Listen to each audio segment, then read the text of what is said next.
Hello everyone.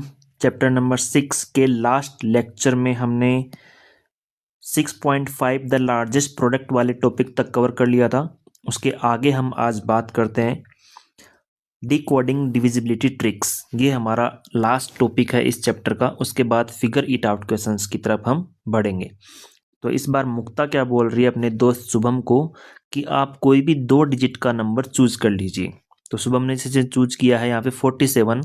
हम इसके अलावा कोई और नंबर लेके चलते हैं। सपोज हमने नंबर ले लिया 83। आगे मुक्ता बोल रही है reverse the digits to get another number. आपने जो नंबर चूज किया है इसके डिजिट्स को रिवर्स कर दीजिए और दूसरा नंबर प्राप्त कीजिए। तो इसको डिजिट्स को हमने रिवर्स किया, 8 को इधर 3 को इधर, तो हमारे पास क्या नया नंबर आया 38। फिर इसके आगे बोल रही है फाइंड देयर डिफरेंस, कि इन दोनों का डिफरेंस आप फाइंड आउट करो। तो हमने इसका डिफरेंस फाइंड आउट किया, कितना आया 13 में से 8 गया तो 5, 7 में से 3 गया तो 4।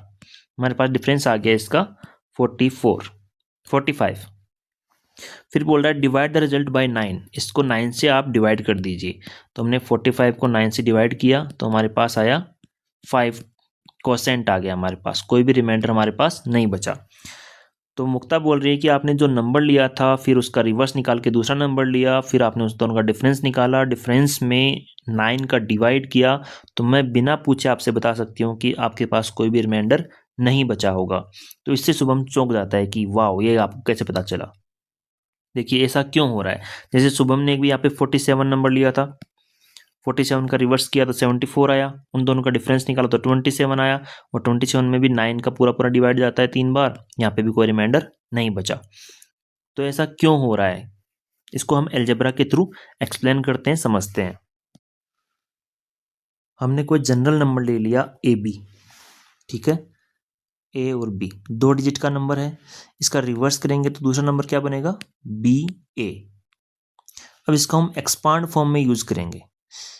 तो ए बी का एक्सपांड फॉर्म क्या होगा 10a plus B. Expand form मैंने पिछले लेक्चर में बताया था कि कैसे एक्सपांड फॉर्म करते हैं। और बी ए का कैसे करेंगे 10b प्लस ए। छोटे से मैं फिर से बता देता हूँ एक बार छोटा सा। जैसे आपके पास कोई नंबर है 1075, अब इसको आपको एक्सपांड करना है। तो जैसे 5 क्या है वंस, 7 टेंस, 0 क्या है थाउजेंड्स, सॉरी हंड्रेड्स, और 1 थाउजेंड्स।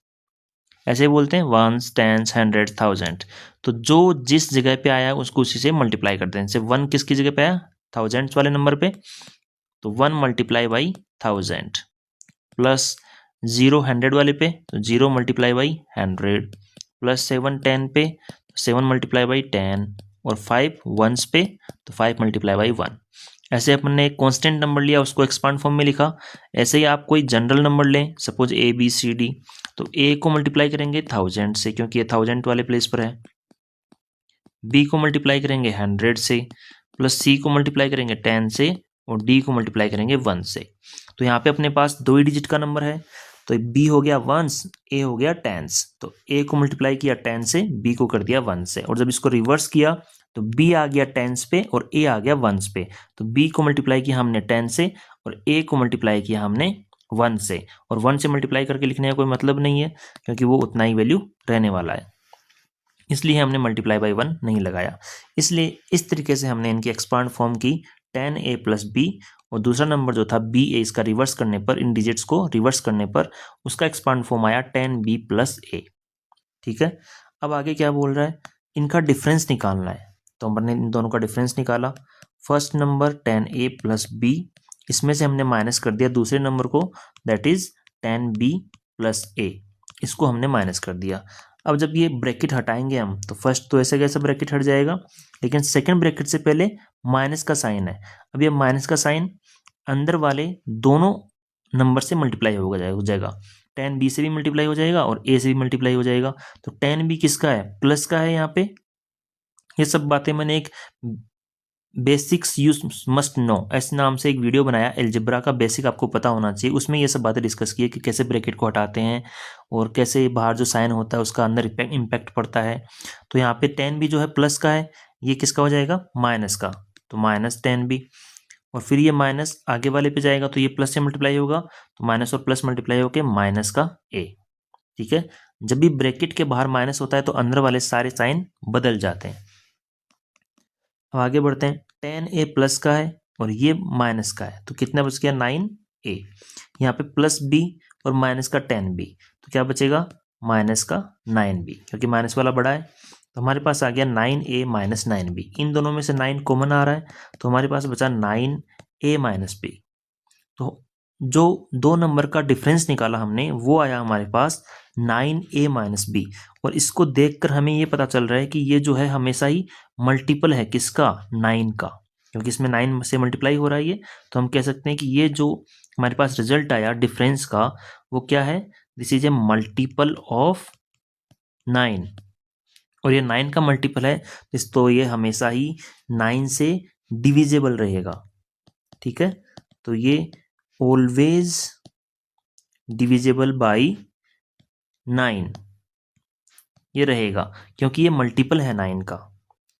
इसलिए जो मुक्ता ने नंबर बताया और फिर जो प्रोसेस फॉलो किया कि कोई 2 डिजिट का नंबर सोचो, फिर उसके डिजिट्स को रिवर्स कर दो, नया नंबर आएगा, फिर उन दोनों नंबर का डिफरेंस निकालो, उस डिफरेंस में फिर 9 का डिवाइड करो, तो आपके पास कोई भी रिमाइंडर नहीं बचेगा।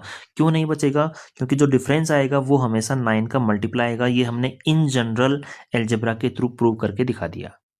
ठीक है, तो इस तरीके से हमने ये देखा है।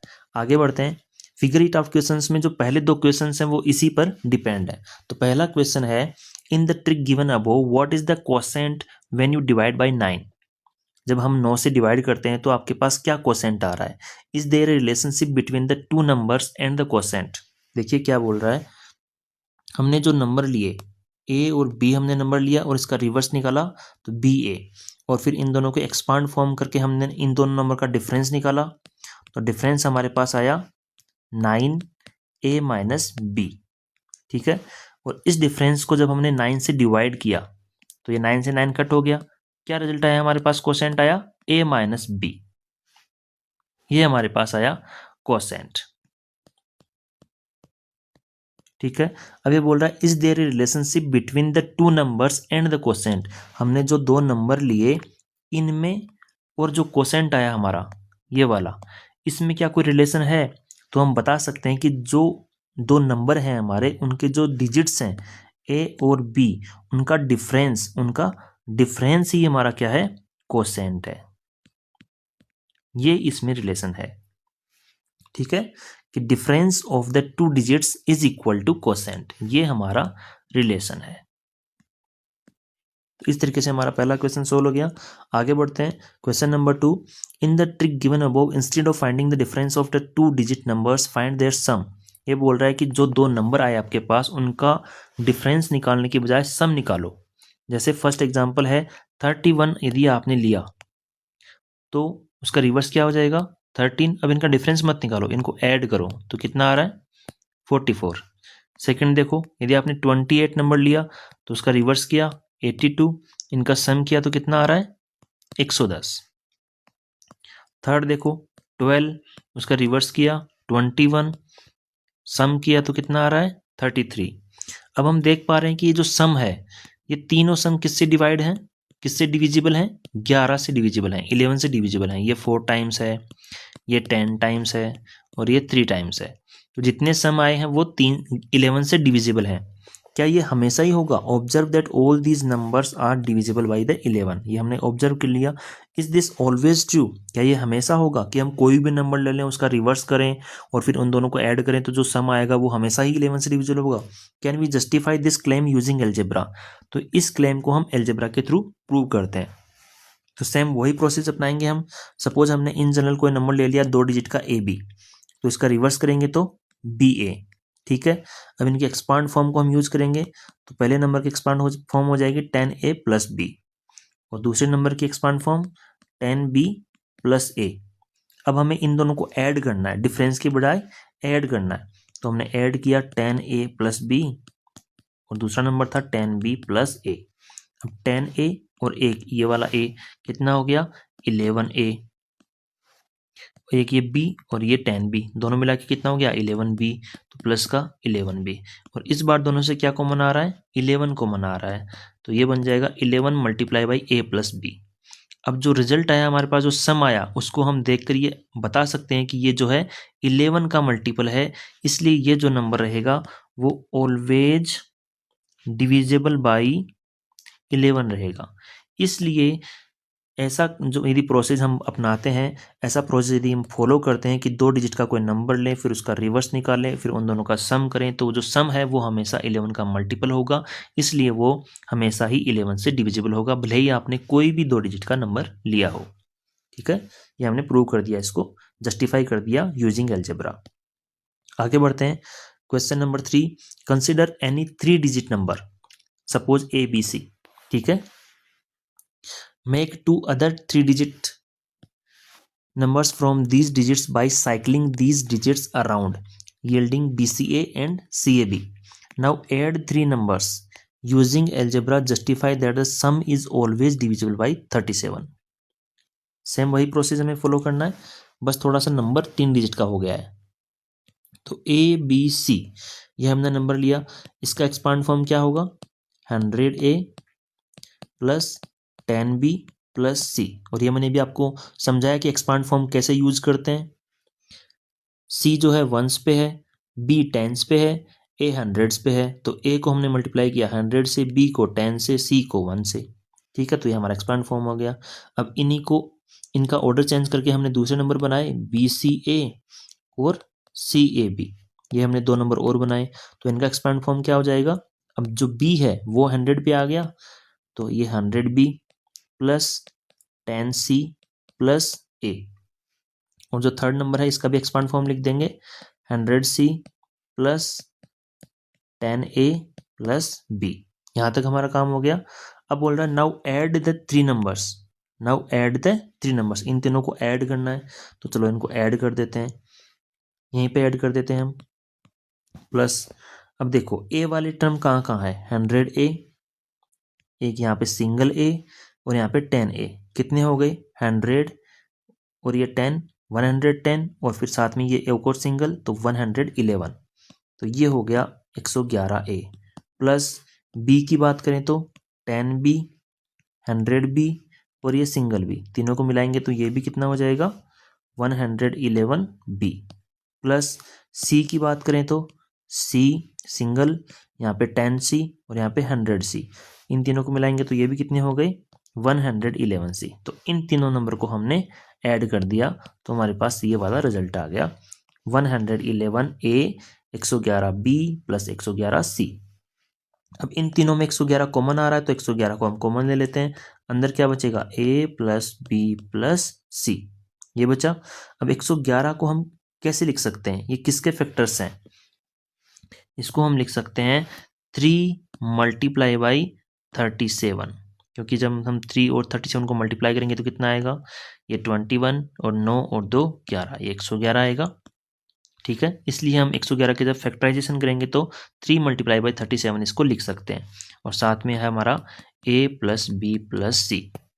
ठीक है, तो अब हमारे पास जो सम आया, इसमें ये किसका मल्टीपल है 3 का मल्टीपल है, ये 37 का मल्टीपल है, दोनों का मल्टीपल है, तो जो सम है वो हमेशा ही डिविजिबल रहेगा जिसका मल्टीपल है, तो ये ऑलवेज डिविजिबल बाई 3 एंड 37 रहेगा, और साथ में हम कह सकते हैं कि ये 111 से भी डिविजिबल रहेगा। ठीक है, ये तीनों से डिविजिबल रहेगा, 3 37 और 111 111, इन तीनों से ये डिविजिबल रहेगा, क्योंकि इन तीनों का हमने जैसे ही सम किया तो 111 कॉमन होके बाहर आया, और 111 के जो फैक्टर्स हैं वो हमने निकाले 3 और 37। इसका मतलब ये जो सम आया, जो रिजल्ट आया हमारा सम के बाद, वो 3 से 37 से एंड 111 से डिविजिबल रहेगा। ये हमने अलजेब्रा के थ्रू इसको जस्टिफाई कर दिया। Question number 4, consider any 3 digit number से ABC। ठीक है, फिर से हम ABC ले लेते हैं, make it A 6 digit number by repeating the digits that is ABC। इसके आगे फिर से यही 3 डिजिट और लगाते हैं, तो ये बन गया हमारा 6 डिजिट नंबर। ठीक है, ये हमारा बन गया 6 डिजिट नंबर। अब इसकी बात हो रही है डिवाइड दिस नंबर बाय 7, इसको 7 से डिवाइड करो, फिर 11 से डिवाइड करो और फिर फाइनली 13 से डिवाइड करो। आपको क्या मिलता है, what do you get? Try this with other numbers, figure out why it works. देखो क्यों ऐसा हो रहा है, तो हम देखते हैं वही एक्सपांड वाला फॉर्म हम यहाँ पे यूज करेंगे। अब देखो थोड़ा आगे तक जाएगा हमारा, तो ये सी क्या है, वंस, बी टेंस, ए क्या है, हंड्रेड्स, सी थाउजेंड्स, और वापस से जो बी आया वो क्या है, 10,000s।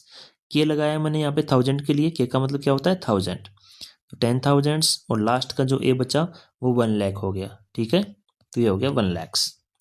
अब शुरुआत वाला ए किसकी जगह आ रहा है, 1 लाख की जगह, तो हम ए को मल्टीप्लाई किससे करेंगे, 1 लाख से। तो ये हो गया हमारा 1 लाख मल्टीप्लाई बाई ए, तो मल्टीप्लाई बाई ए कर दिया हमने इसको। प्लस सेकेंड नंबर जो बी है वो किसकी जगह आ रहा है, 10,000 वाली प्लेस वैल्यू पर आ रहा है, तो इसको 10,000 से मल्टीप्लाई करेंगे, ये हो गया 10,000 बी। प्लस नेक्स्ट सी किसकी जगह आ रहा है, 1000, तो ये हो जाएगा 1000 सी। प्लस आगे वाला 100, तो 100 ए। प्लस ये वाला बी 10, तो 10 बी। प्लस आगे वाला सी किसकी जगह आ रहा है, ये आ रहा है वंस की जगह, तो ये आ गया सी। क्लियर है, ये हमारा आ गया नंबर फॉर्म एक्सपांड फॉर्म में। अब ए देखो कितनी जगह पे आ रहा है, एक तो ये आ रहा है 1 लाख की जगह, एक आ रहा है यहाँ पे 100 वाली जगह पे। ठीक है, दो ही जगह आ रहा है, तो इन दोनों को हम ऐड कर देंगे। कितना आया, 1 लाख में क्या ऐड करना है, 100 ऐड करना है, तो यहाँ पे हम 100 लिख देते हैं और इन दोनों को प्लस कर देते हैं। तो कितना आया ये हमारे पास, 1,0,0,1,0,0, ये हो गया ए। अब बात करें बी की, तो यहाँ पे है 10,000 बी, और बी कहाँ पे है, यहाँ पे 10 बी, तो इस 10 बी को हम इसके नीचे लिख देते हैं और इन दोनों को प्लस कर देते हैं। तो अब कितना आ रहा है ये, इसको प्लस करें तो 1,0,0,1,0 बी, और लास्ट में सी, तो यहाँ पे है 1000 सी और यहाँ पे है सिंगल सी, तो ये दोनों मिलके कितने हो जाएंगे, 1,001 सी। क्लियर है। अब इन तीनों में देखो, इसको यदि हम देखें तो इसमें भी 1,001 शुरुआत में है और लास्ट में 2 जीरो है, इसमें 1,001 शुरुआत में है और लास्ट में 1 जीरो है, और इसमें 1,001 है। इसका मतलब ये तीनों नंबर 1,001 के मल्टीप्लाई हैं। जैसे फर्स्ट नंबर को हम क्या लिख सकते हैं, 1,001 मल्टीप्लाई बाई 100 कर देंगे और फिर ए, तो ये 2 जीरो हैं, ये 2 जीरो हमने 100 के फॉर्म में लगा दिया यहाँ पे, इसको मल्टीप्लाई करके इससे लिख दिया। प्लस नेक्स्ट में इसको मल्टीप्लाई करके देते हैं 10 से, तो ये वाला नंबर बनेगा, और लास्ट वाला तो एग्जिट 1,001 है ही। तो अब तीनों नंबर से 1,001 कॉमन आ जाएगा बाहर, तो अब अंदर क्या बचा, 100A plus 10B plus C, और 1,001 हमारा बाहर कॉमन आ गया। तो ये जो नंबर था एक्चुअल में 1,001 से 1,001 का मल्टीपल था, जो 6 डिजिट नंबर था ABC। इसको हमने एक्सपांड करके देखा तो हमें पता चला कि ये जो नंबर है वो 1,001 का मल्टीपल है, और जो 1,001 है वो किससे आता है, यहाँ पे देखो हिंट भी दे रखा है आपको क्वेश्चन में कि आप 7, 11 और 13 को मल्टीप्लाई करके देखो। तो एक्चुअल में 7, 11 और 13 को जब मल्टीप्लाई करते हैं तो क्या आता है, 1,001 ही आता है। इसका मतलब 1,001 की जगह हम पुट कर सकते हैं 7, 11 और 13 का मल्टीप्लाई फॉर्म। तो इसकी जगह हम पुट कर सकते हैं 7 मल्टीप्लाई बाई 11 मल्टीप्लाई बाई 13, और ब्रैकेट में हमारा रह जाएगा 100A plus 10B plus C। ठीक है, तो ये जो रिजल्ट है हमारे पास कि एबीसी जो 6 डिजिट का नंबर था वो हमेशा ही 7, 11 और 13 से डिविजिबल रहेगा, क्योंकि ये इसमें ऑलरेडी इंक्लूड है, ये इनका मल्टीपल है। ठीक है, इस तरीके से ये हमने जस्टिफाई करके दिखा दिया, सोल्व करके दिखा दिया कि जो हमारा नंबर है एबीसी वो हमेशा ही 7, 11 और 13 से डिविजिबल रहेगा। अब एबीसी की जगह आप कोई खुद से एग्जाम्पल लेके भी टेस्ट करके देख सकते हैं कि जो एल्जेब्रा के थ्रू हमने देखा क्या वो रियली सही है। आप कोई भी नंबर लेके देखिए, सपोज आपने नंबर लिया 367 और इसके आगे फिर से 367 लगाना है, एबीसी। अब इस नंबर को आप 7 से, 11 से और 13 से तीनों से डिवाइड करेंगे तो ये तीनों से डिवाइड हो जाएगा। ठीक है, ऐसे कोई दूसरा नंबर 1 2 3 1 2 3, ये एक नंबर बन गया। इसको आप तीनों से डिवाइड करेंगे तो ये पूरा पूरा डिवाइड हो जाएगा 7, 11 और 13 से। क्लियर है? आगे बढ़ते हैं क्वेश्चन नंबर 5 की ओर। There are 3 syringe. देखो ये क्वेश्चन एक पजल है, बहुत ही समझाने में इजी पजल है, वैसे तो थोड़ी ठीक पजल है, लेकिन इस क्वेश्चन में उस पजल को बड़ा ही डिफिकल्ट तरीके से बोला गया है। देखो मैं आपको आसान भाषा में वो पजल बताता हूँ। क्या है वो पजल? कि आपके पास क्या है, एक गार्डन है, ठीक है, एक आपके पास गार्डन है जिसमें बहुत सारे फूल हैं। उसके बाद क्या है, उसके बाद एक नदी है, और उस नदी के बाद एक मंदिर है, फिर से एक नदी है, और फिर एक मंदिर है, फिर से एक नदी है, और फिर एक मंदिर है। ठीक है, अब करना क्या है आपको, इस गार्डन से आपको कुछ फूल तोड़ने हैं। उन फूलों को आपने जो नदी है उसमें धोना है, धोते ही वो फूल डबल हो जाएंगे। ठीक है, फिर आपने उनमें से कुछ फूल मंदिर में चढ़ाए, और फिर जो फूल बचे उनको फिर से नेक्स्ट वाली रिवर में धोया तो वो फिर से डबल हो गए। फिर आपको मंदिर में फूल चढ़ाए, कितने फूल चढ़ाए, जितने आपने पहले मंदिर में चढ़ाए, क्योंकि तीनों मंदिर में फूल जो है बराबर चढ़ाने हैं, इक्वल क्वांटिटी में चढ़ाने हैं। ठीक है, और फिर जो दूसरे मंदिर में चढ़ाने के बाद जितने फूल बचे उनको फिर से धोया तो फिर से डबल हो गए, और लास्ट में पूरे के पूरे फूलों को थर्ड मंदिर में चढ़ा देना है, और आपके पास लास्ट में कोई भी फूल नहीं बचना चाहिए, यानी कि 0 फूल बचने चाहिए। कैसे, मैं आपको एग्जांपल लेके बताता हूँ। सपोज आपने यहाँ से 10 फूल तोड़े, ठीक है, इसमें धोया तो कितने हो गए, डबल हो गए, दैट मीन्स 20 हो गए। अब 20 में से आपने इस मंदिर में कुछ चढ़ाया, सपोज आपने कितना चढ़ाया, मान लीजिए 10 ही आपने चढ़ा दिया। अब 10 चढ़ा दिया तो 10 बच गए वापस, 10 को धोया, इसमें कितने हो गए, 20 हो गए वापस। अब 20 में से सेकंड मंदिर में कितने चढ़ाने हैं, उतने ही चढ़ाने जितने पहले में चढ़ाए, क्योंकि तीनों मंदिर में बराबर चढ़ाने हैं, तो वापस से 10 चढ़ा दिए। फिर आपके पास 10 बचे, आपने धोए, 20 हो गए, और फिर से आपने 10 चढ़ा दिए, तो आपके पास कितना रिमेनिंग बच गया, 10 बच गया। अब क्वेश्चन ये है कि आपके पास एक भी रिमेनिंग फूल नहीं बचना चाहिए। ठीक है, आपके पास लास्ट में एक भी फूल नहीं बचना चाहिए, यही आपका क्वेश्चन है। अब इसको इस लैंग्वेज के थ्रू कैसे बोला गया है मैं आपको बता देता हूँ। There are 3 sirens each with a magical pond in the front. ठीक है, 3 मंदिर हैं समझ लीजिए, उसके आगे एक मैजिकल पॉन्ड है, हर एक मंदिर के आगे एक मैजिकल पॉन्ड है। If anyone dips flowers into these magical ponds the number of flowers doubles. यदि कोई फूलों को इन मैजिकल पॉन्ड्स में डुबोता है तो वो क्या हो जाते हैं, डबल हो जाते हैं। A person has some flowers, एक आदमी के पास कुछ फूल हैं। He dips them all in the first pond and then places some flowers in the siren one. उसके पास जितने फूल थे उसने पहले उसको उस पॉन्ड में जो है, हमने जिसको नदी बोला है, इसमें डुबोया तो वो डबल हो गए, और फिर सीरीन वन में उसमें कुछ अर्पित किए, कुछ फूल छुड़ाए। Next he dips the remaining flowers in the second pond and places the some flowers in shrine two. ठीक है, फिर उसने सेकंड पॉन्ड में फूलों को धोया, बचे हुए फूलों को, और दूसरे सीरीन में चढ़ाया। अभी तक इसने ये नहीं बोला है कि इक्वल फूल चढ़ाने, ये आगे बोल रहा है। Finally he dips the remaining flowers in the third pond and then places them all in shrine 3। Remaining को उसने क्या किया, थर्ड पॉन्ड में डुबाया, और फिर जितने फूल थे उतने सारे के सारे तीसरे सीरीन में चढ़ा दिए। If he placed an equal number of flowers in each shrine. अब वो बोल रहा है कि यदि उसने तीनों में क्या किया, इक्वल नंबर ऑफ फ्लावर्स, बराबर बराबर फूल चढ़ाए हैं, तो how many flowers did he start with, तो उसने शुरुआत में कितने फूल तोड़े थे। How many flowers did he place in each shrine, उसने कितने फूल हर एक मंदिर में चढ़ाए हैं, कितने उसने तोड़े और कितने हर एक मंदिर में उसने चढ़ाए। यह आपका क्वेश्चन है। क्लियर है, जो मैंने आपको आसान भाषा में समझा दिया था। आप खुद से एक बार ट्राई कीजिए। ठीक है, जैसे मैं आपको फॉर एग्जांपल एक और कोई नंबर लेके बताता हूँ कि सपोज आपने ले लिया 15। ठीक है, 15 आपने लिए, यहाँ पे धोए कितने हो गए, 30, 30 हो गए। अब 30 में से सपोज आपने चढ़ा दिए 20। ठीक है जी, बच गए कितने, 10 बच गए। अब 10 को यहाँ पे धोया तो कितने हो गए, डबल, दैट इज 20। अब आपको वापस 20 के 20 पूरे चढ़ा दिए। अब थर्ड नदी में धोने के लिए आपके पास कुछ फूल बचा ही नहीं, तो यही तो रंग हो गया फिर अपना। इसी का आपको आंसर निकालना है कि सारे फूल सारे मंदिर में चढ़ जाए बराबर बराबर और लास्ट में एक भी फूल ना बचे। सभी पौंड में आपको फूल को धोना भी है और धोते ही वो डबल भी हो जाएंगे।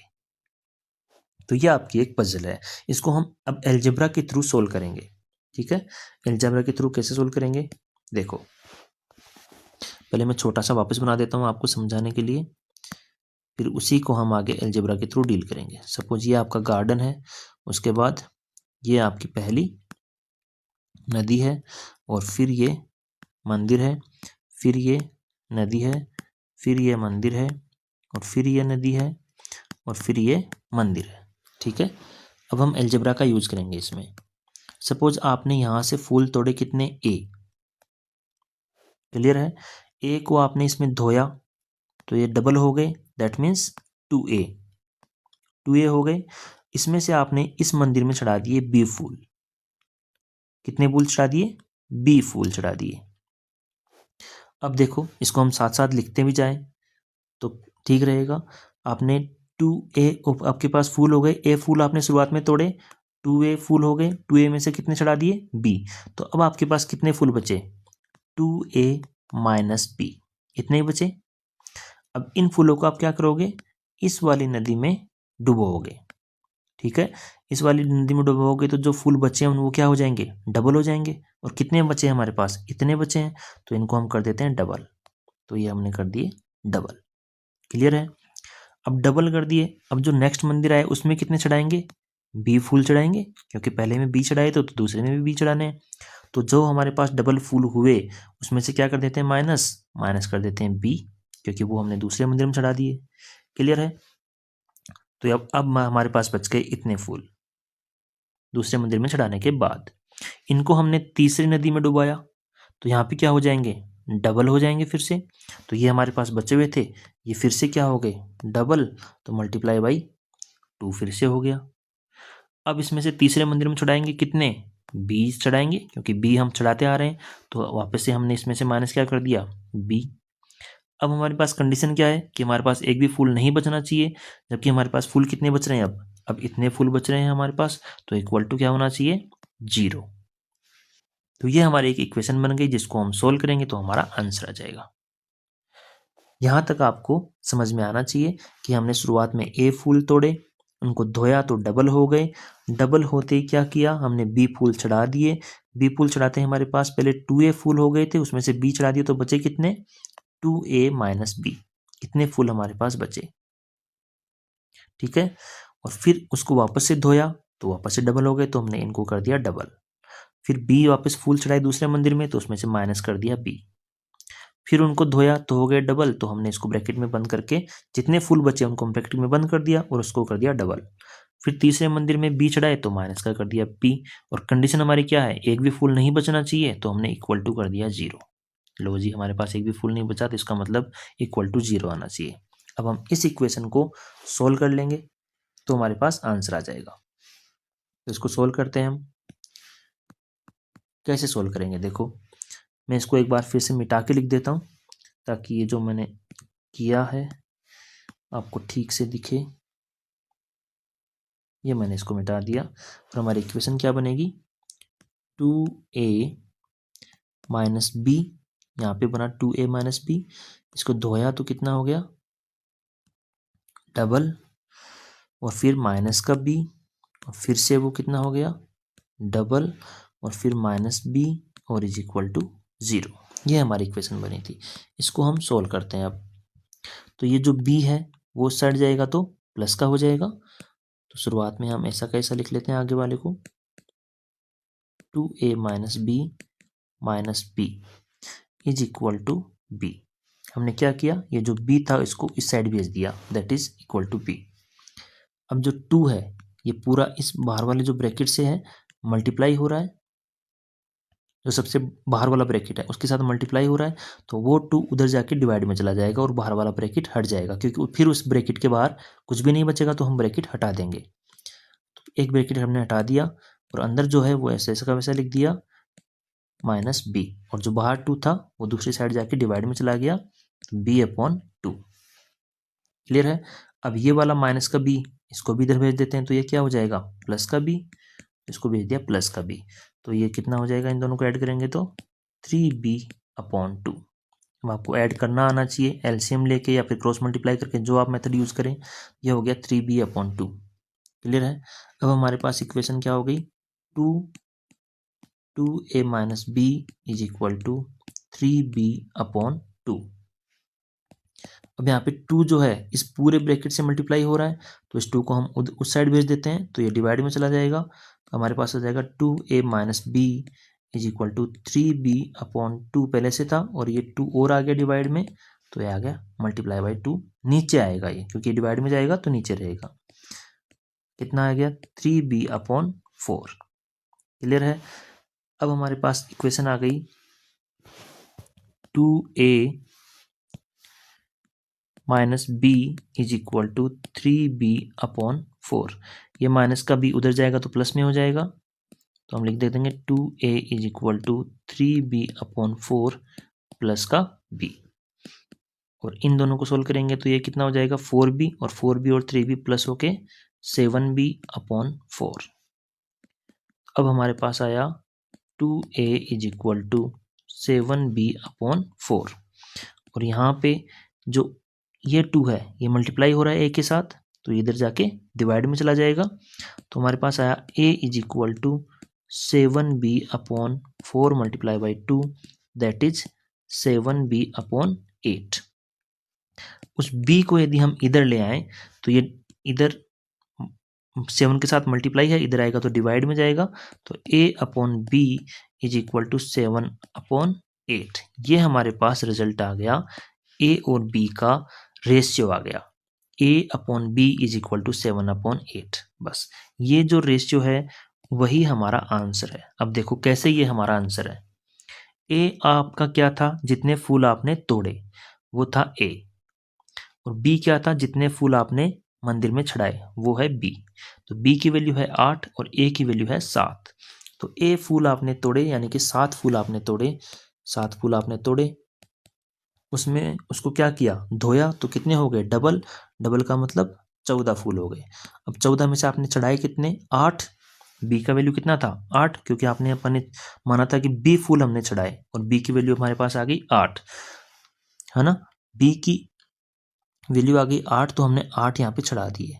बच्चे कितने हैं हमारे पास, 14 में से 8 गए तो 6 बचे, ठीक है। और 6 को हमने धोया तो वो डबल हो गए, डबल होके कितने हो गए 12, और 12 में से चढ़ाने कितने हैं 8, तो 8 हमने फिर से चढ़ा दिए। बच गए कितने 4, और 4 को धोया तो कितने हो गए 8, और 8 के 8 हमने तीसरे मंदिर में चढ़ा दिए, और हमारे पास कोई भी फूल नहीं बचा, ठीक है। तो ये हमारा आंसर हो गया कि 7 फूल हमको तोड़ने हैं और 8 फूल हमको चढ़ाने हैं। अब देखो एक इंटरेस्टिंग बात मैं आपको और बताता हूं, ठीक है। इसको मैं मिटा देता हूं, फिर हम बात करते हैं कि जो हमारे पास रिजल्ट आया उससे हम क्या समझ सकते हैं। देखो हमारे पास रिजल्ट आया, जो हमने इक्वेशन बनाई उसको सोल्व किया, तो हमारे पास रिजल्ट आया a/b = 7/8। एक्चुअल में a की वैल्यू 7 नहीं है, यहाँ पे ये a और b का रेशियो है, कि a की वैल्यू जो भी हो, b की वैल्यू जो भी हो, इन दोनों का रेशियो कितना रहना चाहिए 7/8 रहना चाहिए। तो ऐसे ही यदि 7/8, तो इससे भी आ सकता है कि हम 7 को डबल कर दें 14, और 8 को डबल कर दें 16। अब इन दोनों को कट करेंगे यदि 2 से, तो 7/8 आ जाएगा।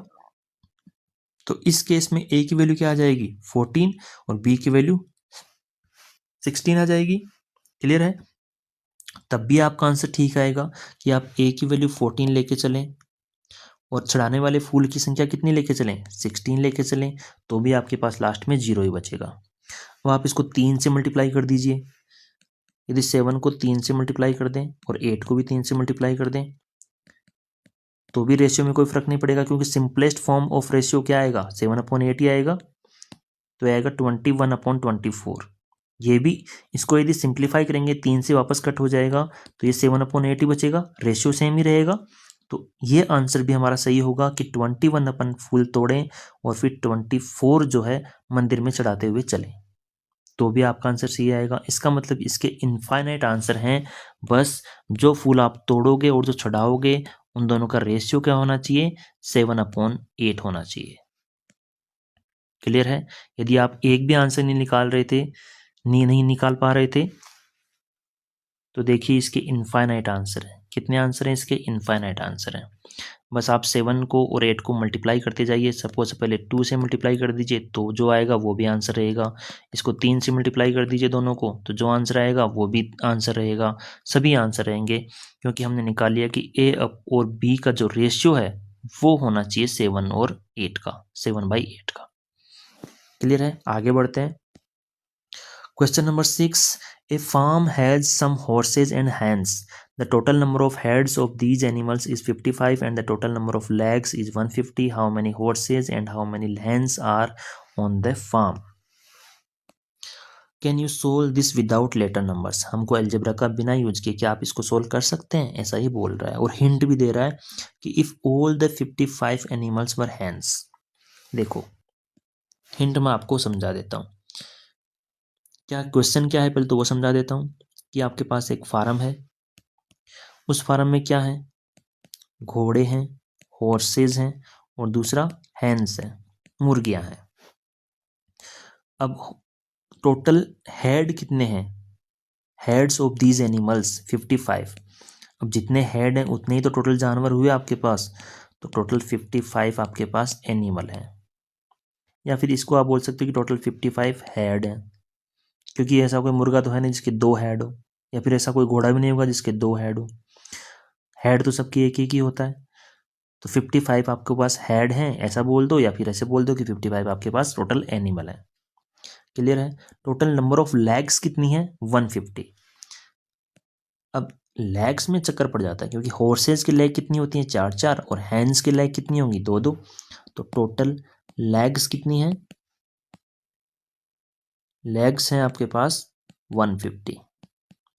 अब आपको बताना है कि बताओ कितने हॉर्सेज हैं और कितनी हैंड्स हैं। आपको 2 इन्फॉर्मेशन दे दी, उन दोनों को आपको एनालिसिस करना और बताना है कि कितने हॉर्सेज और कितनी हैंड्स हैं। अब देखो हिंट की यदि बात करो तो हिंट क्या बोल रहा है। सपोज हम मान लेते हैं कि 50 के 55 जो टोटल हैं वो सभी मुर्गियां हैं। क्या मान लेते हैं, सभी मुर्गियां हैं। अब सभी मुर्गियां हैं तो उनकी टांगे कितनी होगी टोटल मिला के, एक मुर्गी की कितनी टांग होती हैं, 2। तो 55 की कितनी होंगी, इसको मल्टीप्लाई कर देते हैं 2 से, कितना आया, 110 लेग्स आया। लेकिन 110 लेग्स तो है नहीं, ये तो कम है, हमारे पास तो ज़्यादा दिया हुआ है कि आपके पास कितनी लेग्स हैं, 150 लेग्स हैं टोटल। अब 150 लेग्स हैं तो इसका मतलब क्या हुआ, हमारे पास कुछ घोड़े होने चाहिए, क्योंकि घोड़ों के, एक घोड़े के कितने टांग हैं, 4 टांग हैं, इसलिए 4 पैर हैं एक घोड़े के और एक मुर्गी के हैं 2 पैर। तो एक घोड़े और एक मुर्गी को यदि कंपेयर करें तो 2 पैर ज़्यादा आ रहे हैं। ठीक है, तो कुछ मुर्गियों को हटा के हम कुछ घोड़े लगा देते हैं, तो फिर लेग्स का नंबर बढ़ जाएगा हमारे पास। क्लियर है।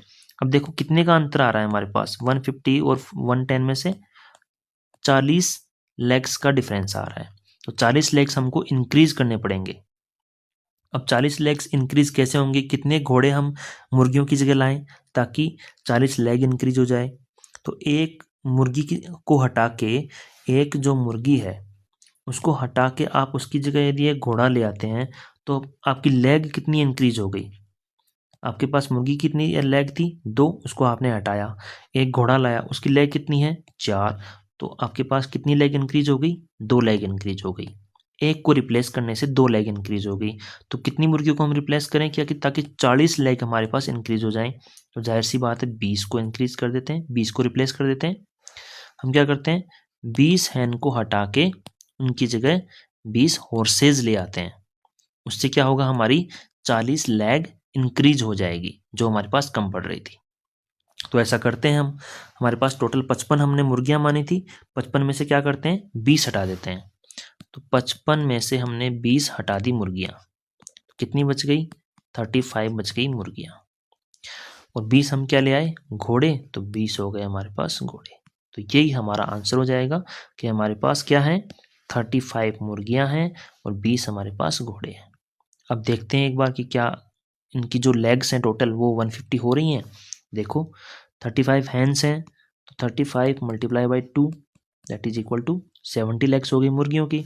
और 20 हॉर्सेज हैं, तो 20, एक हॉर्स के 4, तो 20 मल्टीप्लाई बाई 4 80 और 70 और 80 को मिलाएंगे तो 150 लैक्स आ जाएगी।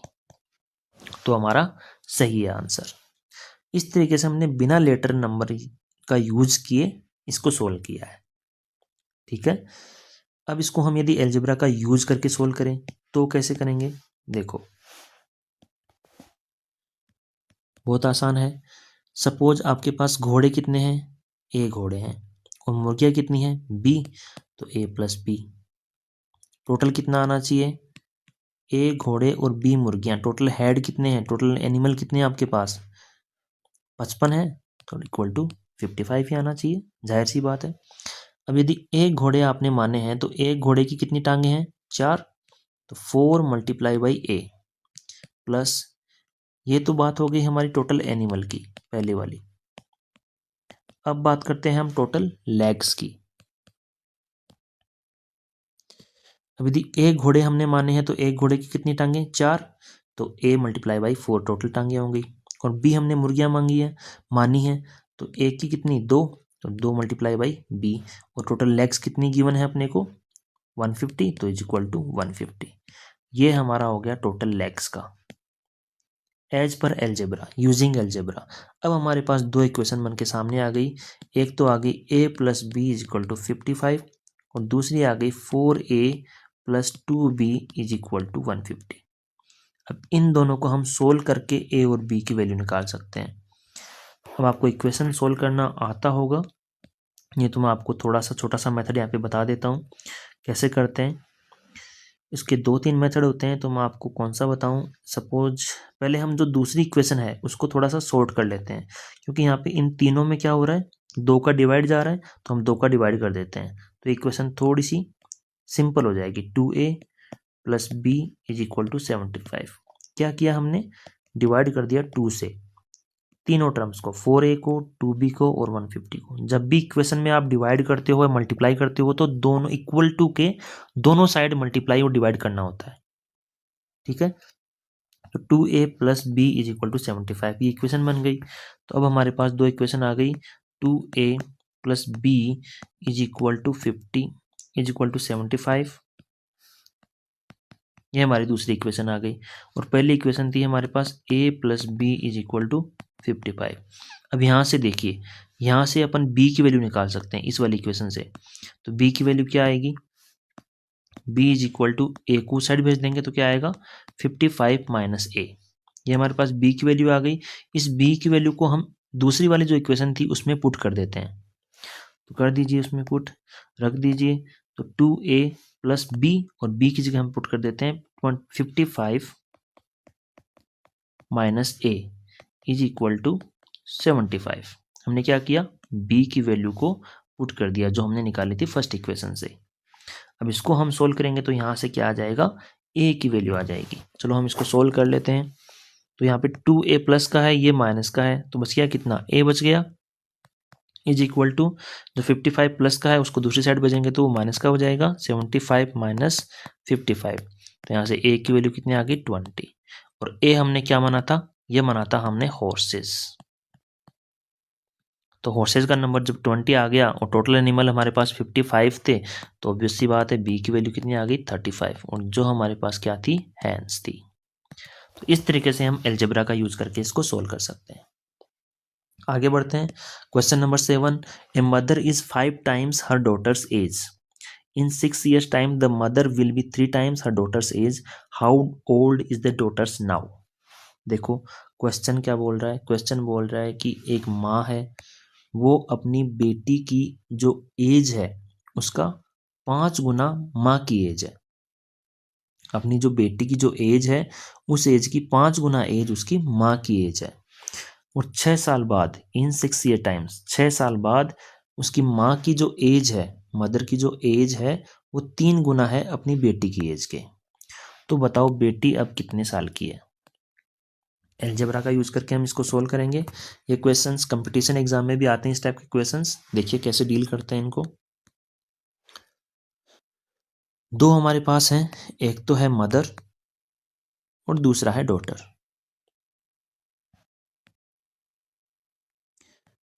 अब इन दोनों की एज आपको माननी है, तो कुछ भी मान लीजिए आपके अकॉर्डिंग। मैंने तो ए और बी माना है, आप थक गए होंगे ए और बी से, तो आप सपोज हम मान लेते हैं एक्स और वाई कि मदर की एज है एक्स साल, एक्स ईयर्स, और डॉटर की है वाई ईयर्स। वाई में वाई ईयर्स हो गया, चलो कोई बात नहीं, वाई हो गया। अब पहला क्वेश्चन, पहली कंडीशन क्या बोल रहा है कि माँ की जो एज है वो 5 गुना है बेटी की एज के। बेटी की एज कितनी है, वाई है, इसका 5 गुना करें तो 5 गुना कर देते हैं, 5 गुना वाई। ये क्या है, माँ की एज के इक्वल है, और माँ की एज हमने कितनी मानी है, एक्स, तो इक्वल टू एक्स। क्लियर है, पहली इक्वेशन बन गई x is equal to 5 multiply by Y, और इसको हम थोड़ा सा सिंप्लीफाई करके लिख दें तो लिख सकते हैं x इज इक्वल टू 5 और y को लिख देते हैं 5y। तो ये हमारे पास आ गई पहली इक्वेशन। जो हमको इन्फॉर्मेशन दी उसको हमने एज इट इज कर लिया। उसने कहा माँ की एज, तो हमने मान लिया माँ की एज x है।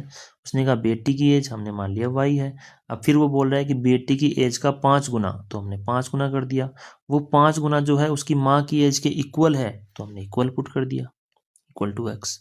ए mother is 5 times her daughter's age, इसका मतलब इतना निकला है। दूसरा बोलता है इन 6 ईयर्स टाइम, 6 साल बाद। अब देखो जी, 6 साल बाद माँ कितने साल की हो जाएगी, हमने x माना है, इसमें 6 साल और ऐड हो जाएंगे 6 साल बाद, तो अब हो जाएगा 6x प्लस 6। और बेटी, बेटी भी 6 साल और बड़ी हो जाएगी, तो y प्लस 6। दोनों 6 साल एक साथ ही तो बड़ी होंगे, ऐसा तो नहीं केवल माँ ही बड़ी हो जाएगी बेटी नहीं होगी। अब क्या कंडीशन बता रहा है कि 6 साल बाद the mother will be 3 times her daughter's as, कि अब जो है डॉटर की एज का 3 गुना उसकी माँ की आयु के बराबर है, माँ की एज के बराबर है, तो इसका 3 गुना हम कर देते हैं। पहले मैं यहाँ पे ना लिख के नीचे कर देता हूँ। बेटी की जो एज है y प्लस 6, इसका 3 गुना मल्टीप्लाई बाई 3 किसके बराबर है, उसकी माँ की एज के, यानी कि x प्लस 6, इक्वल टू कर दिया हमने x प्लस 6 जो इसकी माँ की एज है। अब हम इसको थोड़ा सा सोल्व करते हैं, तो क्या आएगा, 3 इससे मल्टीप्लाई होगा, अंदर कितना आएगा 3y प्लस फिर 6 के मल्टीप्लाई होगा, पहले ये 3y से मल्टीप्लाई होगा फिर 6 से मल्टीप्लाई होगा, तो कितना आएगा 18 is equal to x plus 6। अब यहाँ से x और y को हम एक साइड ले जाते हैं और कांस्टेंट को हम एक साइड ले आते हैं, तो इस 6 को इधर लाएंगे तो ये माइनस का हो जाएगा क्योंकि इधर प्लस का है, तो 18 minus 6 is equal to x minus 3y, क्योंकि ये 3y इधर प्लस का है उधर जाएगा तो माइनस का हो जाएगा। तो हमारे पास आ गया x माइनस 3y और इधर बचेगा कितना 12। तो ये हमारे पास आएगी दूसरी इक्वेशन। ठीक है, अब हमारे पास आई दूसरी equation x minus 3y is equal to 12। ये आ गई हमारे पास इक्वेशन नंबर 2। इन दोनों को हम सोल्व कर लेते हैं। यहाँ पे फर्स्ट इक्वेशन में देखो x इक्वल टू 5y है, तो x की वैल्यू है हमारे पास 5y, उसको हम इसमें x की जगह रख देते हैं, इसको बोलते हैं सब्सटीट्यूट मेथड। तो x की वैल्यू 5 रख देते हैं, 5y minus 3y is equal to 12।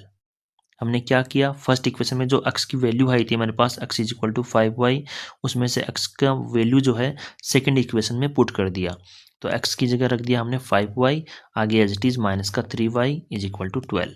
अब 5y माइनस 3y कितना हो गया 2y इज इक्वल टू 12, तो y की वैल्यू कितनी आ गई 6। और y क्या था, y क्या था हमारा डॉटर की एज थी, और वही हमसे पूछी है how old is the daughter's now, तो अभी बेटी जो है कितनी साल की है 6 साल की है। ये हमारा आंसर हो जाएगा। इस तरीके से ऐसे क्वेश्चंस को डील करते हैं। क्लियर है, एक बार फिर से मैं आपको करके दिखा देता हूँ थोड़ा सा तेज। एक है हमारे पास मदर, एक है हमारे पास डॉटर। मदर की एज हमने मान ली x, डॉटर की हमने मान ली y। और फर्स्ट केस हमने जो बताया उसमें क्या बोल रहा है कि जो मदर की एज है x वो बराबर है डॉटर की एज के 5 गुना के बराबर, तो हमने रख दिया x is equal to 5y जैसा क्वेश्चन ने बोला। सेकंड केस में बोल रहा है कि 6 साल बाद, तो 6 साल बाद करते हमने दोनों में 6 साल जोड़ दिए। 6 साल बाद बोल रहा है कि बेटी की एज का 3 गुना है माँ की एज के बराबर, तो हमने रख दिया माँ की एज के बराबर बेटी की एज के 3 गुना को। और इसको हमने सोल्व किया तो हमारे पास इक्वेशन बन के आई थी क्या, हमारे पास क्या इक्वेशन बन के आई थी, x minus 2y is equal to कितना आया था, 6 आया था या 12 आया था, 12। इसको सोल्व किया तो हमारे पास आया था x minus 2y is equal to 12। यह हमारे पास आई दूसरी इक्वेशन। फिर पहली इक्वेशन में से x की वैल्यू को हमने पुट कर दिया दूसरी इक्वेशन में, तो हमारे पास आया 5y minus 2y is equal to 12। और यहाँ से ये कुछ ऐसा नहीं आया था, हमारे पास क्या आया था कि 3y इधर से गया था। चलो इसको सोल्व ही कर लेते हैं, इतना कितना बड़ा है, छोटा सा ही तो है। इसको बोलते हैं आलस। क्या बोलते हैं इसको, आलस। कौन सोल्व करेगा दोबारा, लेकिन आलस से काम चलता नहीं है। इसको हम सोल्व करते हैं वापस से, x प्लस 6 3y, ठीक है 3y, और ये आ गया 18, और यहाँ से कितना आया x minus 3y is equal to 12। ये आई थी हमारी दूसरी इक्वेशन। देखा क्या अंदाजा लगा रहे थे हम। अब यहाँ पे x की वैल्यू पुट करेंगे तो 5y minus 3y is equal to 12, और यहाँ से y की वैल्यू क्या आई थी हमारे पास 6, और जो हमारा आंसर हो गया, क्योंकि y हमने क्या माना था, डॉक्टर की एज माना था। आगे चलिए question number 8। Two friends Gori and Naina are cowherds, गाय चराने वाली हैं दो दोस्त गोरी और नैना। एक दिन उन्होंने क्या किया, एक दूसरे को क्रॉस किया अपनी अपनी गाय के साथ, ठीक है। एक तरफ है गोरी और एक तरफ है नैना। इधर से ये अपनी गायें लेके आ रही हैं, इधर से ये अपनी गायें लेके आ रही हैं। दोनों ने एक दूसरे को क्रॉस किया, भिड़ंत हो गई दोनों की एक दूसरे पे। रास्ते पे चलते चलते उन्होंने क्रॉस किया। गोरी ने कहा नैना को कि तुम्हारे पास तो मेरे से डबल गाय हैं। गोरी ने क्या कहा नैना को कि तुम्हारे पास तो मेरे से डबल गाय हैं। इतने में नैना ने क्या कहा कि सही बात है, लेकिन यदि मैं तुमको 3 गाय दे दूं, यदि मैं तुमको 3 गाय दे दूं तो हम दोनों के पास बराबर गाय हो जाएगी। ऐसा नैना ने कहा गोरी को। तो बताओ दोनों के पास कितनी कितनी गाय हैं, ये क्वेश्चन है। इसमें किसका यूज होगा, ऑब्वियस सी बात है, हमारा चैप्टर क्या है एलजेब्रा का, तो एलजेब्रा का ही यूज होगा। देखो सपोज वही बात है, सब कुछ मान के ही होता है। मैथ में बहुत सारी चीज़ें मानने से ही सोल्व होती हैं, आगे कुछ ना कुछ तो शुरुआत में मान के चलना पड़ेगा ना। एक है गोरी और दूसरी है नैना। सपोज गोरी के पास कितनी गाय हैं, हमने मान लिया कि गोरी के पास गायें हैं, सी मान लेते हैं। चलो जी सी मान लिया, सी फॉर काऊ। अब नैना के पास क्या बोलती है, गोरी क्या बोल रही है, देखो गोरी सेज टू नैना, जो क्वेश्चन में दिया गया है वही सबसे इंपॉर्टेंट है, उसी को आपको समझना है। गोरी सेज टू नैना, गोरी ने नैना से क्या बोला, you have twice as many cows as I do, मेरे पास जितनी गायें हैं उसकी डबल तेरे पास हैं। तो हमने गोरी के पास कितनी मानी, सी मानी, तो नैना के पास कितनी आएगी, उसकी डबल, यानी कि 2C। क्लियर है, आई होप आपको समझ में आया होगा, ठीक है। गोरी के पास मैंने सी मानी तो नैना के पास कितनी हो जाएगी 2C, क्योंकि क्वेश्चन में यही बोला गया है कि गोरी नैना को क्या बोल रही है कि मेरे से दुगनी है तेरे पास, तो हमने 2C कर दिया। अब आगे देखो नैना क्या बोल रही है, नैना बोल रही है कि सही बात है, लेकिन यदि मैं तुमको कितनी गाय दे दूं, 3 गाय दे दूं, but if I gave you 3 of my cows, मेरे वाली गाय में से 3 गाय दे दूं, तो नैना के पास कितनी गाय हैं 2C, 2C में से कितने दे दी उसने 3, तो माइनस का 3, और गोरी को दे दी तो गोरी में क्या हो जाएगा प्लस का 3। क्लियर है, we would each have the same number of cows, यानी कि तो हमारे पास बराबर हो जाएंगी, तो हम इन दोनों को क्या कर देते हैं बराबर, ऐसे बनाते हैं इक्वेशन। अब इसको हम सोल्व कर लेंगे, c plus 3 is equal to 2c minus 3। कैसे सोल्व करेंगे, बहुत सिंपल है, कितनी बार मैं आपको बताऊं। c को इधर ले आएंगे तो ये किसका हो जाएगा माइनस का, और इस माइनस के 3 को उधर ले जाएंगे तो ये किसका हो जाएगा प्लस का। तो क्या आ जाएगा 3 + 3 = 2c - c, और यहाँ से हम बता सकते हैं कि c = कितना आ गया 6।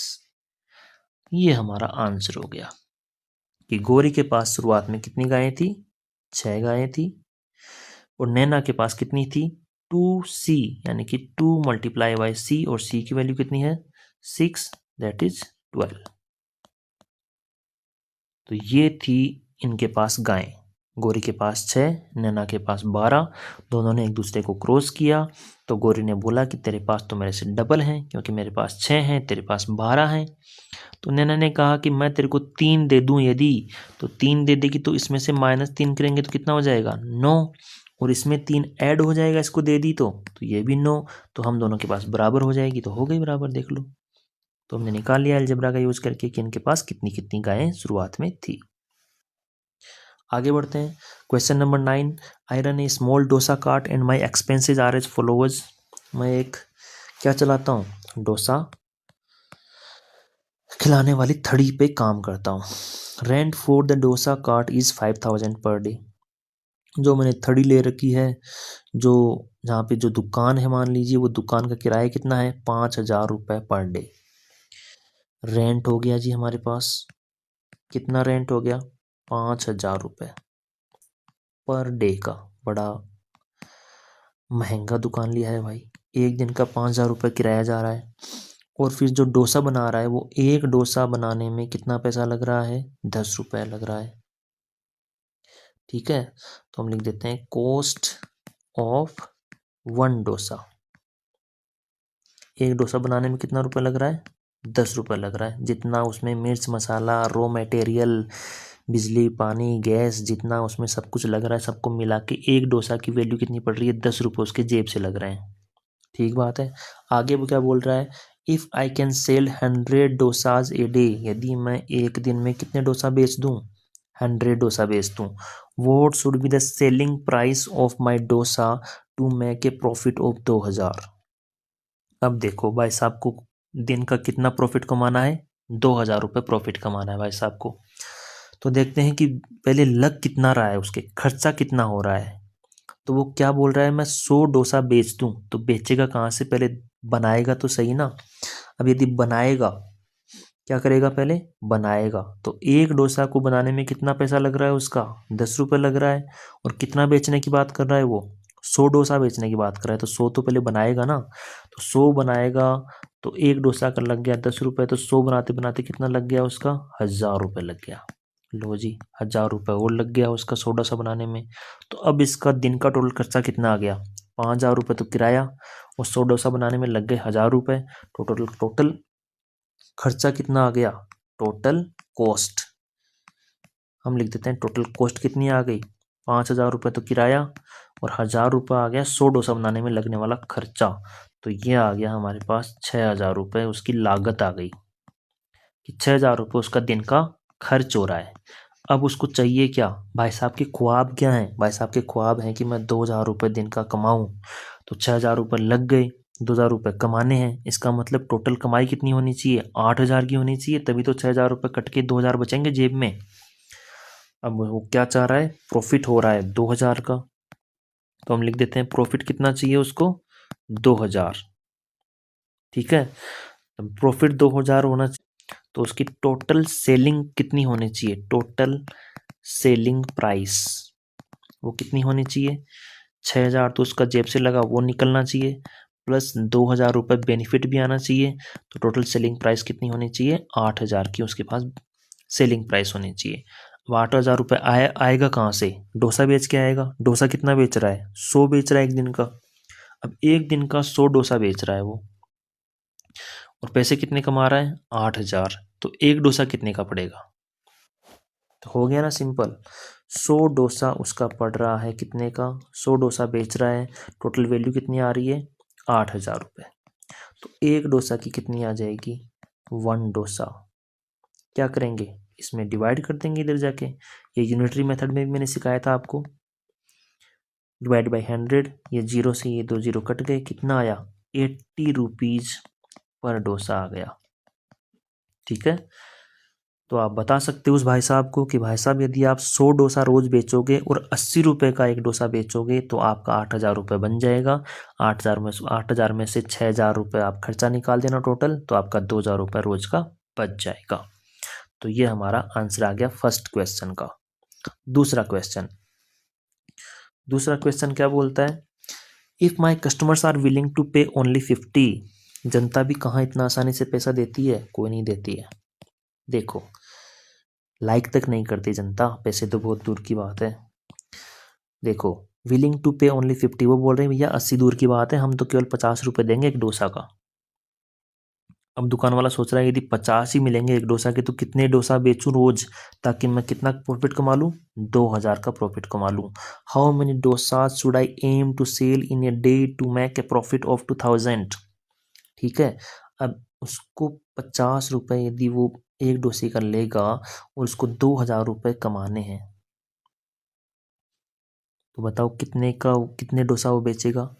अब एक बात हमको पता चल गई कि उसको दिन की टोटल सेलिंग प्राइस कितनी करनी है, ये बात तो हमने निकाल ली ना कि उसको टोटल सेलिंग प्राइस कितनी होनी चाहिए, वो होनी चाहिए 8,000 की। ये तो हमने निकाला अभी, क्योंकि उसका टोटल खर्चा कितना आ रहा था दिन का, 6,000 आ रहा था। कैसे आ रहा था 6,000, ये थोड़ा टेढ़ा हो गया यहाँ पे, क्योंकि यदि वो एक्स डोसा बनाता है तो उसका खर्चा कितना आएगा, 10 से मल्टीप्लाई कर देंगे हम उसी को, तो आएगा 5,000 दुकान का किराया, प्लस यदि एक्स डोसा बनाया है तो 10 गुणा एक्स, इतना आएगा टोटल खर्चा। और एक्स आया है तो एक्स ही वो फिर बेचेगा। ठीक है, तो 50x, इसमें से ये टोटल माइनस कर देते हैं, तो हमारे पास प्रॉफिट कितना बचना चाहिए, 2,000 का। इस तरीके से हम इसको सोल्व करेंगे तो देखते हैं कितना आएगा, 50x minus 5,000 minus 10x is equal to 2,000। तो यहाँ से 50x और ये माइनस 10x कितना हो गया, 40x, और इधर ये जाके हो जाएगा प्लस का, तो ये हो जाएगा 7,000 रुपये। और 40x तो x की वैल्यू कितनी आ जाएगी, 7,000 डिवाइडेड बाई 40।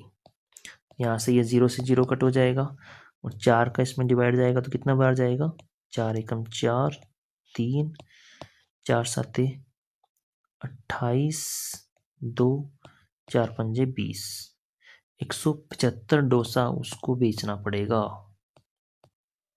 ठीक है, कैसे किया मैंने, देखो मैं पहले क्या मान के चल रहा था कि 1,000 रुपये ही उसका डोसा बनाने का खर्चा आएगा, लेकिन ये तो गलत बात है। वो तो कब आएगा, जब 100 डोसा वो बनाएगा। ठीक है, क्योंकि पहले क्वेश्चन में अपने को गिवन था। ठीक है, यहाँ पे गिवन था कि 100 डोसा बनाएगा। अब वो दूसरे कंडीशन में क्या दे रहा है कि 50 रुपये एक डोसा का मिलेगा। तो अब बताओ कितना डोसा वो बेचेगा। अब डोसा, नंबर ऑफ डोसाज यदि चेंज हो गए हैं तो बनाने की कॉस्ट भी तो चेंज हो जाएगी फिर। इसलिए फिर मैं यहाँ पे रुक गया कि ऐसा नहीं होगा। फिर मैंने सोचा कि चलो एक्स डोसा हम मान के चलते हैं कि एक्स डोसा वो बनाता है। अब एक्स डोसा बना रहा है और 50 रुपये एक डोसा का ले रहा है, तो टोटल कमाई कितनी हो जाएगी, 50 मल्टीप्लाई बाई एक्स। क्लियर है, क्योंकि एक्स डोसा उसने बनाया और 50 रुपये एक डोसा का ले रहा है, तो टोटल कमाई कितनी होगी, 50x। अब टोटल कमाई में से खर्चा निकाल देंगे, तो खर्चा क्या क्या है, 5,000 रुपये दुकान का किराया, वो तो एज इट इज है। और एक्स डोसा बनाने में खर्चा कितना लगेगा, 10x, क्योंकि एक डोसा बनाने में 10 रुपये खर्चा लग रहा है, तो एक्स डोसा बनाने में 10x लगेगा। तो ये उसका टोटल खर्चा हो गया, जिसको हमने टोटल कमाई में से माइनस कर दिया। टोटल कमाई कितनी थी, 50x। अब 50x माइनस 5,000 प्लस 10x, ये माइनस का साइन अंदर गया, माइनस 5,000 माइनस 10x, और ये 50x और ये 10x, कितना बच गया, 40x। ये 5,000 दूसरी साइड किया तो इसमें प्लस हो गया, 7,000 आ गया। और x की वैल्यू यहाँ से हमने निकाल ली, 7,000 divided by 40, that is 175 dosa. यानी कि यदि 50 रुपये उसको एक डोसा का मिलता है तो उसको 175 डोसा रोज बना के बेचना पड़ेगा। ये हमारा आ गया क्वेश्चन नंबर सेकंड का आंसर, क्वेश्चन नंबर 9 का जो सेकंड पार्ट था उसका आंसर। ठीक है, आगे बढ़ते हैं। Question number 10, evaluate the following sequence of fractions. देखो ये सीक्वेंस वाला क्वेश्चन है, थोड़ा सा टेढ़ा क्वेश्चन है, मैं आपको समझाने की कोशिश करता हूँ, आप ध्यान से समझिए, उम्मीद है आपको समझ में आ जाएगा यदि आपने ध्यान से सुना तो। चलिए, सबसे पहले है कि आपको ऑब्जर्व करना है कि क्या हो रहा है इसमें। What do you observe, can you explain why this happen. तो एक्सप्लेन तो बाद में करेंगे कि हो क्या रहा है, पहले ये तो पता चले, बाद में एक्सप्लेन करेंगे कि ये क्यों हो रहा है। ठीक है, तो पहले पता करते हैं हो क्या रहा है।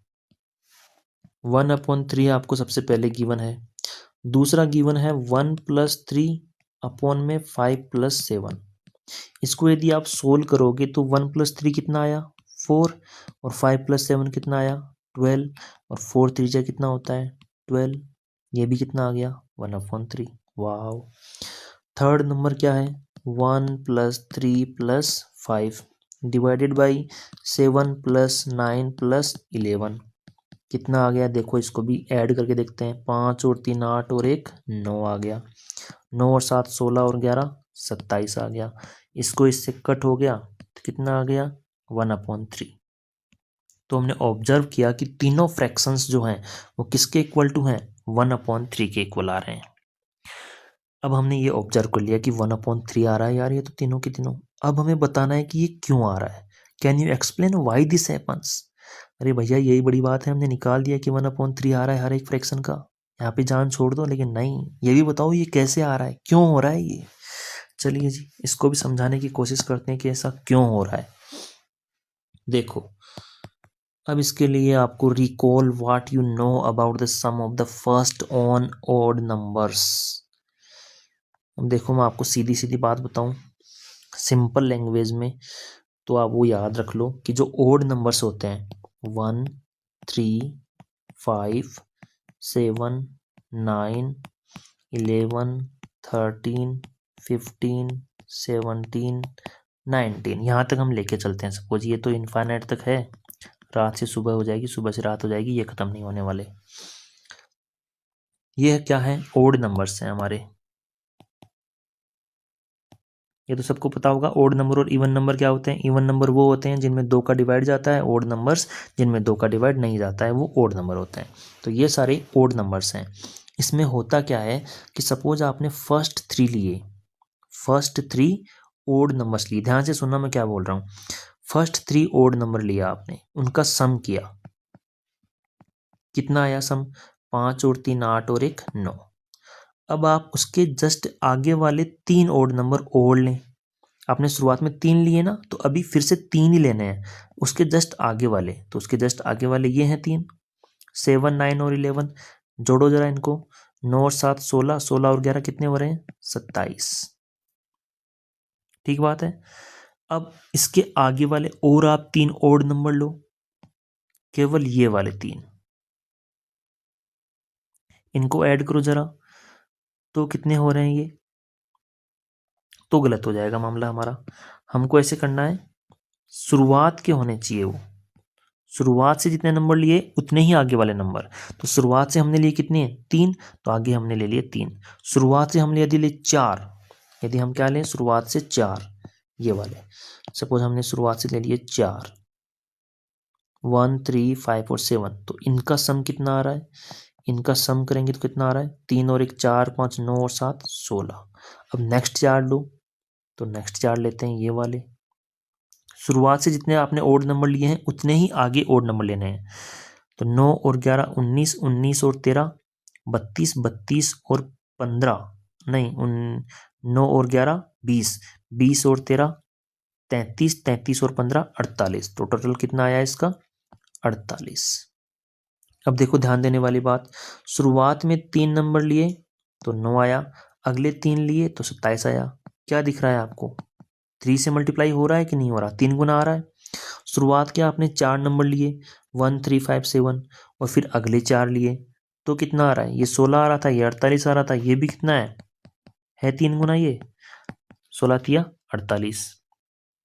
तो ये फॉलो होता है ओड नंबर्स में कि आप जब फर्स्ट एन ओड नंबर लेते हैं, फर्स्ट एन ओड नंबर, तो उनका सम करते हैं। मैं लिखो इसको, sum of first n odd number, तो वो आता है एन स्क्वायर। कितना आता है? N square. और यदि आप फिर सम करें, sum of next n odd number, तो वो कितना आएगा? 3n square. ये बड़ा इंपॉर्टेंट रिजल्ट है, जो अपने क्वेश्चन के अकॉर्डिंग ये बड़ा इंपॉर्टेंट है। इसी रिजल्ट का हम यूज करेंगे। Sum of first n odd number का कितना आ रहा है? N square. जैसे हमने यहाँ पे फर्स्ट 3 नंबर लिए, तो 3 का स्क्वायर आ रहा है 9। अब नेक्स्ट 3 नंबर लेंगे उसके जस्ट आगे वाले, तो वो कितना आएगा? 3 गुणा एन स्क्वायर। 3 गुणा एन स्क्वायर, एन स्क्वायर की वैल्यू कितनी है? 9 है। 3 का ही तो स्क्वायर आया है, ये 3 नंबर लिए तो 3 का स्क्वायर आ गया 9। तो 9 का 3 गुणा आ रहा है 27। ऐसे ही यदि फर्स्ट 4 नंबर लें, कितना आ रहा है? 4 का स्क्वायर दैट इज 16। तो नेक्स्ट 4 का कितना आएगा? इसका 3 गुना आएगा। 16 गुणा 3 48। ऐसे सपोज आप फर्स्ट 5 नंबर लो, फर्स्ट 5 ओड नंबर लो, फर्स्ट 5 ओड नंबर, तो इनका सम कितना आएगा? 5 का स्क्वायर दैट इज 25।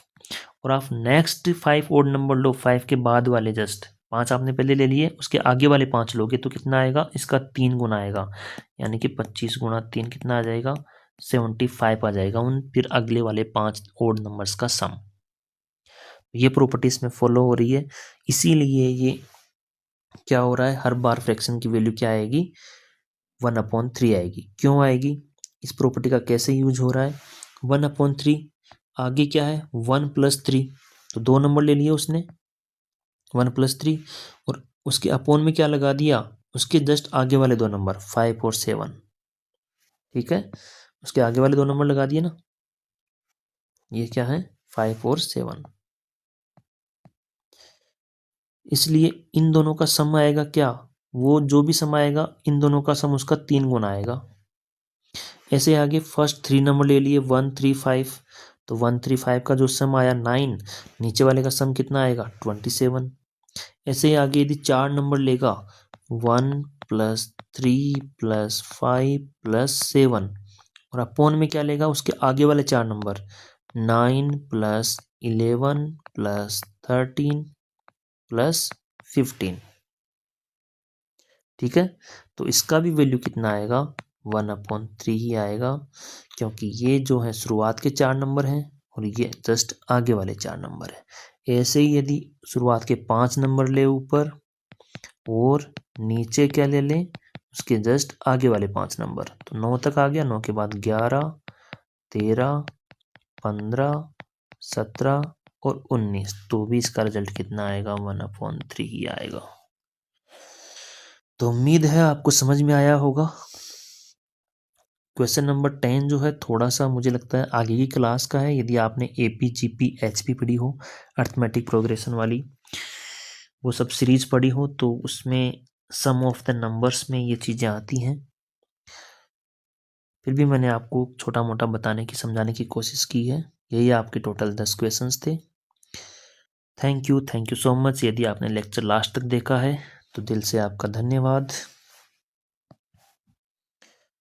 ये मैं हर वीडियो के लास्ट में लगाता हूँ। If you find this video helpful then like and share the contents. Any doubts suggestions please write in the comments. यदि कोई जेन्युइन डाउट लगता है मुझे, तो मैं उसका ज़रूर रिप्लाई भी देने की कोशिश करूँगा। Thank you so much.